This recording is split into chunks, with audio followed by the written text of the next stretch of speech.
This free step-by-step video comes to you directly from Haynes. You can complete more than 200 jobs on this vehicle when you purchase the complete Haynes online manual at haynes.com. Open the driver's door and pull the bonnet release handle. Lift the safety catch lever and fully open the bonnet.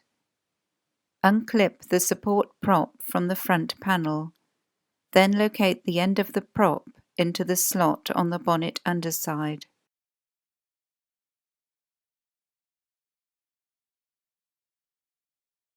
The coolant expansion tank is located at the rear of the engine compartment. Slowly unscrew the filler cap to allow any residual pressure to escape. Position a suitable container under the right-hand end of the radiator.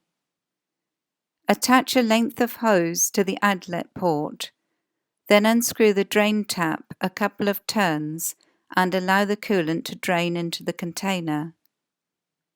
When draining is complete, close the tap and disconnect the hose. Remove the container from beneath the vehicle.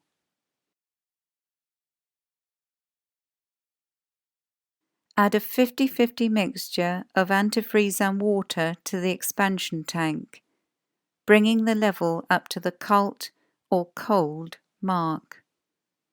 Squeeze the radiator hoses repeatedly as the coolant is added to help prevent airlocks. Securely refit the filler cap. Start the engine and run it at 2000 to 2050 RPM until the cooling fan comes on. Continue running the engine at this speed for a further 2 minutes. Stop the engine and allow it to cool, then recheck the coolant level. Top up the level if necessary, then refit the expansion tank filler cap. Clip the prop to the front panel. Close the bonnet firmly and check it secure.